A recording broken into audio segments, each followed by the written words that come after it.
So what you just heard is what we will obtain at the end of this video. As always, I'm gonna pick 3 random techniques from our website and use them to improvise the patch that you just heard. So today's random picks are the stage shift on the USTA sequencer, the Formant arpeggiator, which I like a lot for FALISTRI, and the timbre modulation bass for the BRENSO. I'm not quite sure about how to blend these 3 techniques. I would never have thought about putting all of them into a single patch, but this is also the purpose of this video, so let's start. I think I'm gonna need a sequence because we need to demonstrate the stage shift function on the USTA. And so instead of relying on its quantization and just throwing some random notes, I will use my an external controller to program a sequence from scratch. So I'm going to start a new project. Patch. So this is a CV gate controller. I'm going to patch the gate to the auxiliary input and the CV to the CV input A. Then I'm going to patch my CV to the BRENSO and the final output to my CGM. We will use this knob over here in no time. But then enter the composition mode, and then I can freely type, so to speak, my sequence. You see that the notes are already filling, so I'm gonna get back and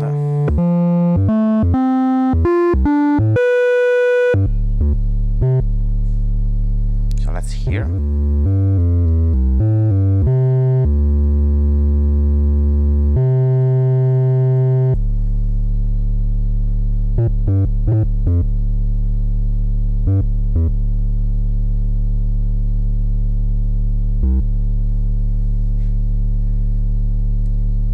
There.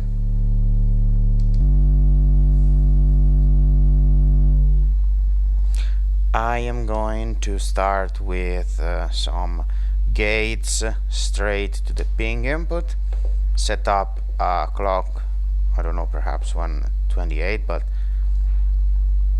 I'm not sure, and then I can play my sequence.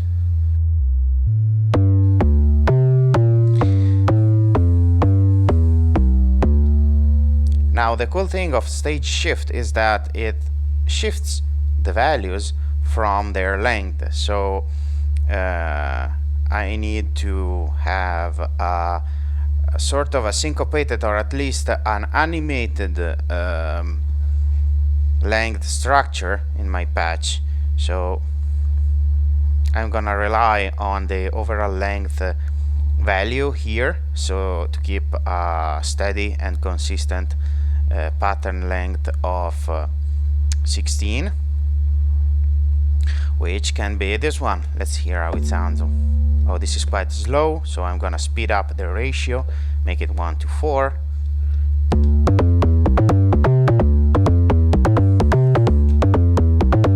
Okay, nice. So what the stage shift does, I'm gonna demonstrate it with the 3-2-1, is so I don't need this anymore, thank you, is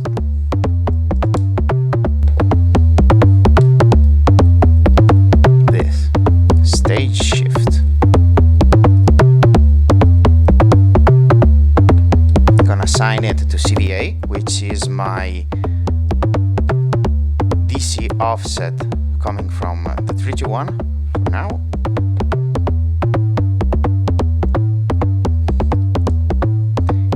You will see that the sequence is now shifting, but the rhythmic structure is still the same.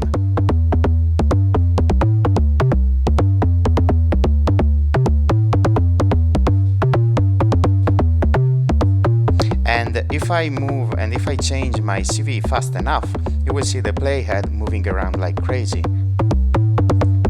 but still within my rhythmic structure.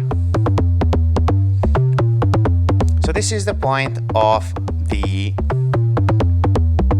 stage shift function. Now, I'm gonna use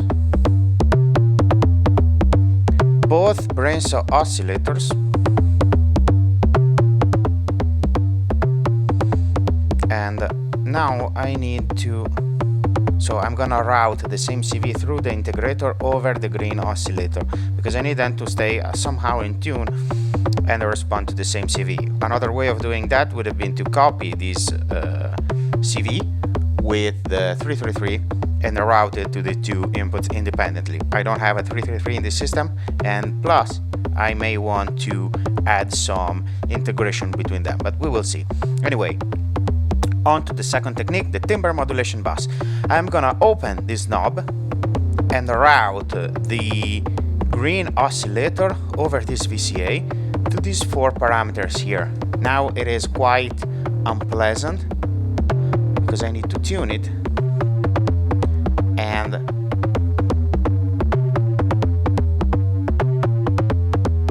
you will hear, but the sequence is quite fast. I'm gonna slow it down and perhaps add a little bit of swing as well. Where is that? There. Just a tiny bit.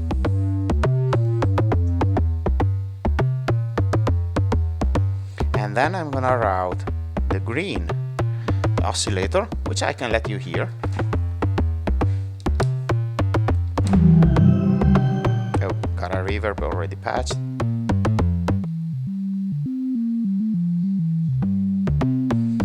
And this very sine wave is going through this VCA to these 4 parameters, and I can choose how much of it should go to each of them.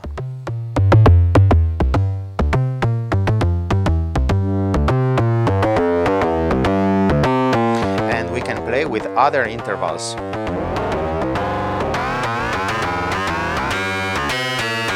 I'm gonna set it fairly high, and you will see why in a minute.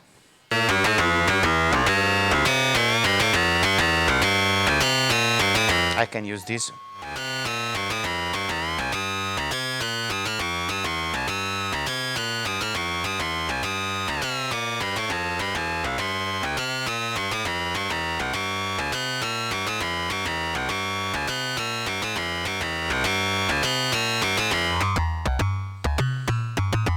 So I want to keep it controlled. So instead of routing to the wave folder, which is by far the most dramatic effect and the most dramatic use of the timbre modulation bus, I'm gonna route it to these other 3 and keep the wave folder all the way down, but with a long tail, so I'm pinging it. And in this way,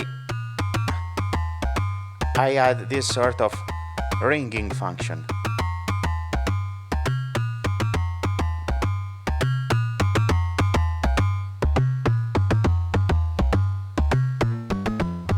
With the symmetry as well. So the reason I wanted the frequency, the green oscillator frequency, which I may lock as well, so fast, is that I'm gonna need its square wave output to trigger this FALISTRI's green generator, which I previously set to on rest.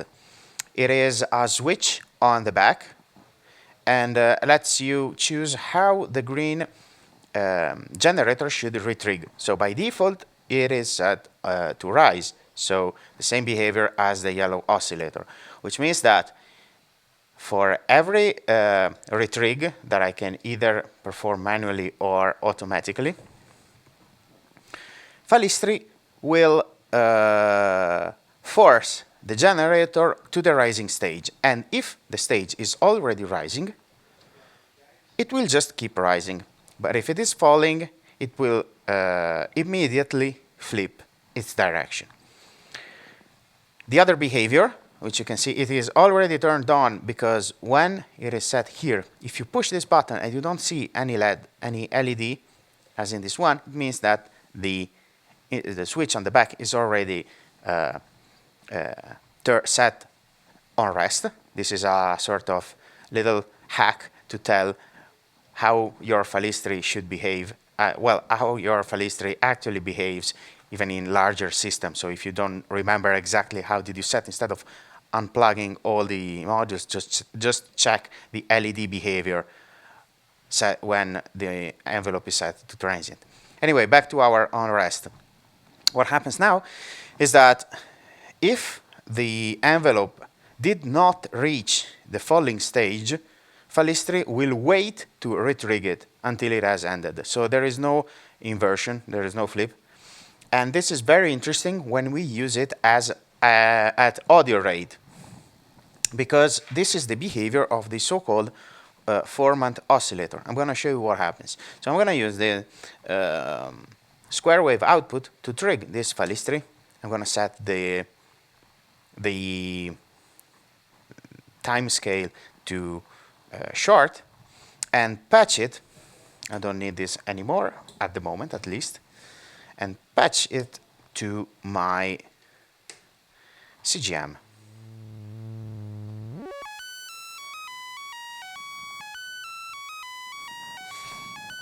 It retains, well, actually, let's compare A-B.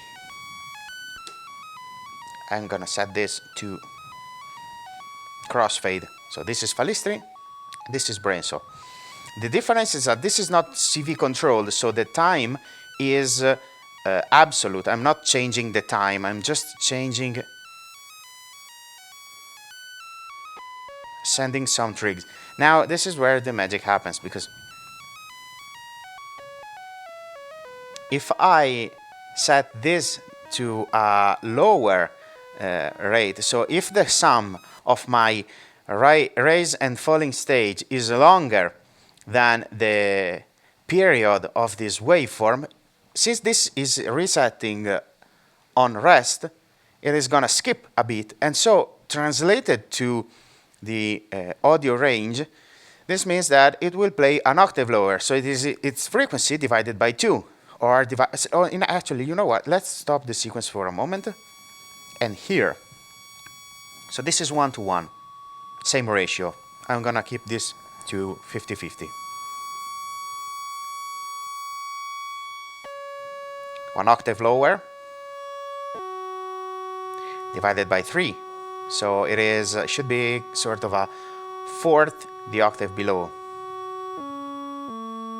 And the intervals gets progressively smaller. So this kind of division is somehow called undertones or sub-harmonics, whatever. It is the opposite of the harmonic series. And if I sweep through them,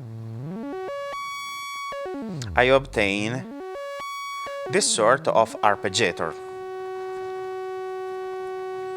And this was the Formant arpeggiator,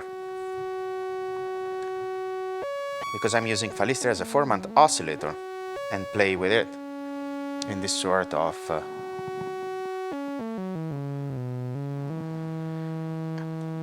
so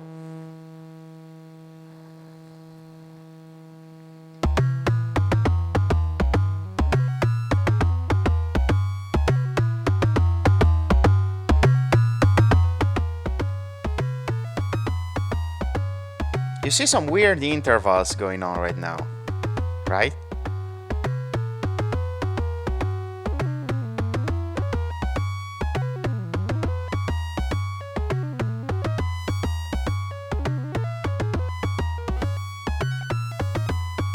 So what I want to do is to keep this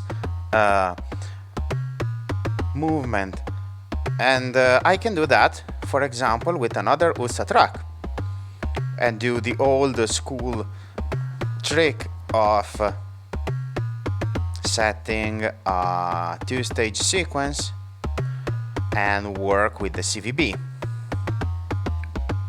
like this. This is track 2 CVB, and set both of them to the green color.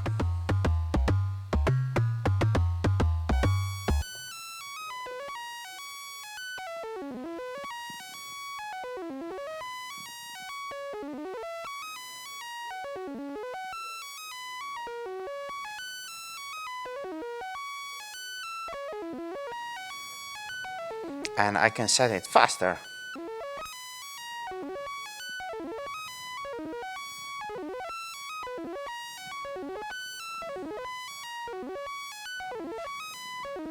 Or add more stages.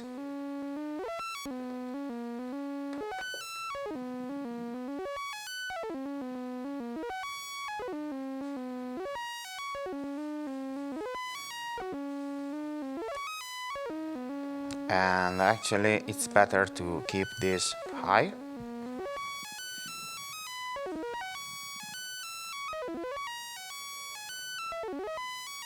And perhaps set this to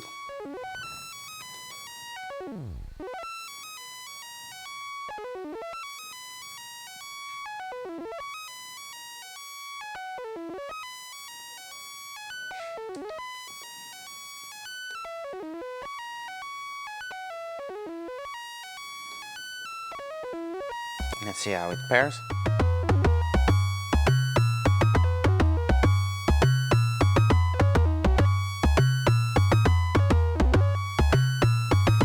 Perhaps I need to find a better rhythmic structure.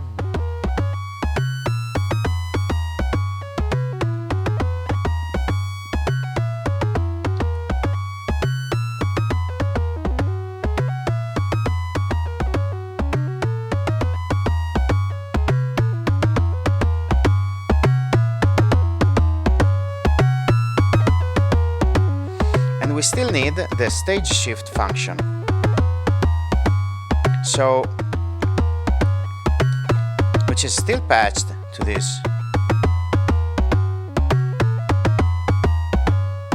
Sorry, this one. Since we have already a FALISTRI going on, we can try how it sounds with an envelope or perhaps another LFO.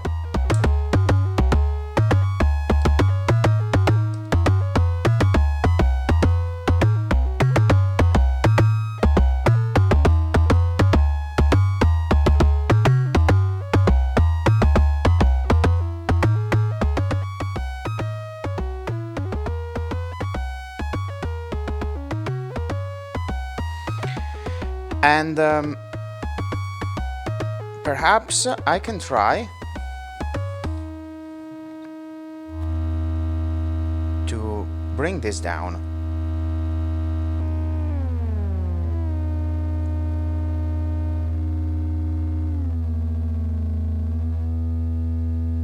To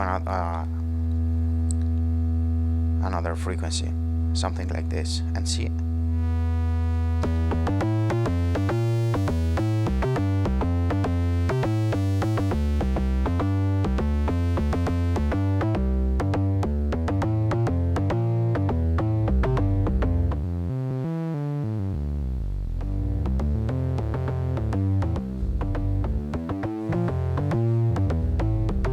So the arpeggio now is much lower.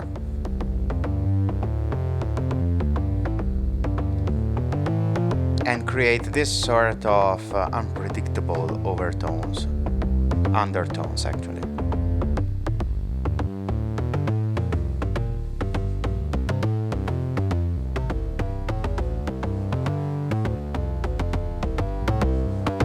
And I can try to route it reverb, perhaps with a shimmer to bring back in some high end.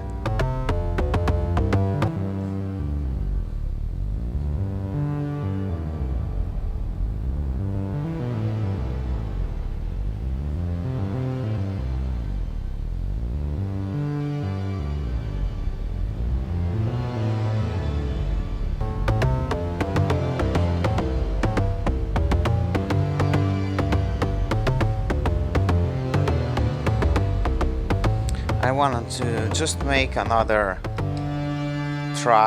frequency.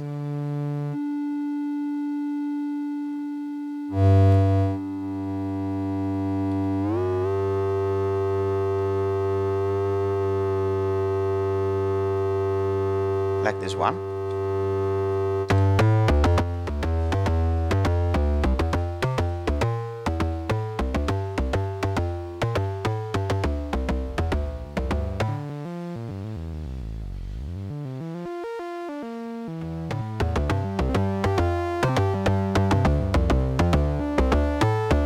Oh, much better.